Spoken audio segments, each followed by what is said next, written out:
न हो कि वे इस पीड़ा की जगह में आए। धनी व्यक्ति कहता है इब्राहिम से कि तो हे पिता, तू इन लोगों को मेरे भाई के पास भेज दे, लाजर को मेरे भाई के पास भेज दे, क्योंकि मेरे 5 भाई और भी हैं जो इसी संसार में पड़े हैं, जो प्रभु को लेके नहीं चलते हैं। कहीं ऐसा न हो कि जो मैं यहां नरक में तड़प रहा हूं तो मेरा भाई भी फिर मरने के बाद नरक में न आए। तू उसे भेज दे ताकि लोगों को बताए। इब्राहिम से कहता वो धनी व्यक्ति कि लाजर को तू भेज दे मेरे घर पे, मेरे 5 भाई और हैं, ताकि उनको भी जाके बताए। लेकिन फिर अब्राहम ने उससे कहा कि उनके पास तो मूसा और भविष्यवक्ताओं की पुस्तकें हैं, वे उनकी सुने। इब्राहिम ने क्या वहां पे कहा कि उनके पास मूसा और भविष्यवक्ताओं की पुस्तकें हैं। यही पुस्तक जो आपके पास है, ये बाइबल, ये पवित्र शास्त्र है, उन लोगों के भी पास था, ऐसा वचन कहता है। वे उनकी सुने। उसने कहा नहीं हे पिता अब्राहम, पर यदि कोई मरे हुए में से उसके पास जाए तो वे मन फिराएंगे। धनी व्यक्ति कहता है कि कोई मरा हुआ जी करके उनके पास जाएगा तो वो मन फिराएंगे। उसने उससे कहा जब वे मूसा और भविष्यवक्ताओं की नहीं सुनते तो यदि मरे हुए में से कोई जी भी उठे तो वे उसकी नहीं मानेंगे। हालेलुया। इब्राहिम कहते हैं कोई मरा हुआ व्यक्ति अगर जी उठ जाएगा तो कोई विश्वास नहीं करेगा। जब उनके पास मूसा और भविष्यवक्ताओं की पुस्तकें हैं, जब वो उनकी नहीं सुनते हैं, उनकी नहीं मानते हैं, तो मरा हुआ व्यक्ति कोई जी जाएगा तो कहां विश्वास करेंगे। एक आश्चर्य की बात होगी ना। आप ही लोग हैं, अगर कोई मरा हुआ व्यक्ति जी के आ जाए तो आप विश्वास करेंगे? नहीं विश्वास करेंगे। सोचेंगे ये कोई आत्मा है, कोई भूत है, ये मरा हुआ व्यक्ति का आज तक हो ही नहीं सकता है कि मरा हुआ व्यक्ति जी जाए।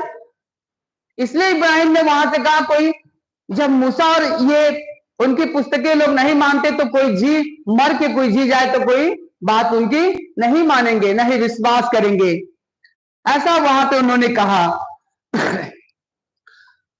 इस वचन को मैं बताना चाहता हूं, धनी मनुष्य और निर्धन, ये जो वचन आपने अभी सुना, दृष्टांतों में जो वचन यहां पे रखा है खुदा ने, एक धनी मनुष्य और निर्धन जो कि लाजर है, ये गरीब है।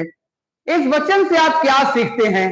क्या परमेश्वर इस वचन से आपको मैसेज देना चाहते हैं? परमेश्वर इस वचन से कुछ खास आपको मैसेज देना चाहते हैं। परमेश्वर चाहते हैं कि आप सदैव प्रभु में बने रहें। आप गरीब लाजर को देखिए, उसके पास वो गरीब है, दुख में भी पड़ा हुआ है, लेकिन फिर भी उसका जीवन कहाँ है? परमेश्वर से उसका संबंध बना हुआ है। परमेश्वर यहां बताना चाहते हैं आपको कि आप जिस भी परिस्थिति में रहे, परीक्षा में रहे, कभी दुख भी आए, कभी आप अमीर हैं, कभी आप गरीब हैं, लेकिन प्रभु का दामन कभी भी आप न छोड़े।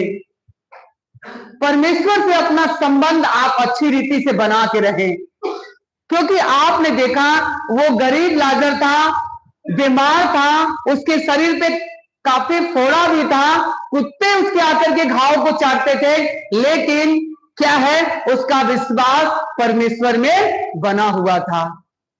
धनी व्यक्ति क्या है? उसके पास अच्छे नौकर चाकर, बंगला, गाड़ी, सब कुछ है, लेकिन प्रभु उसके पास नहीं है।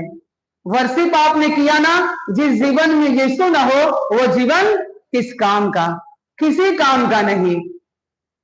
परमेश्वर का अगर आपके जीवन, परमेश्वर का वचन अगर आपके जीवन में है, आप उसकी आज्ञाओं को लेके चलते हैं, तो आपका कदर है, परमेश्वर की निगाह में सम्मान है।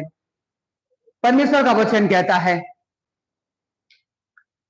धनी व्यक्ति, काफी उसके पास धन था, काफी सुख सुविधा थी, क्या धनी व्यक्ति उद्धार पाया? नहीं पाया। वो कहां गया?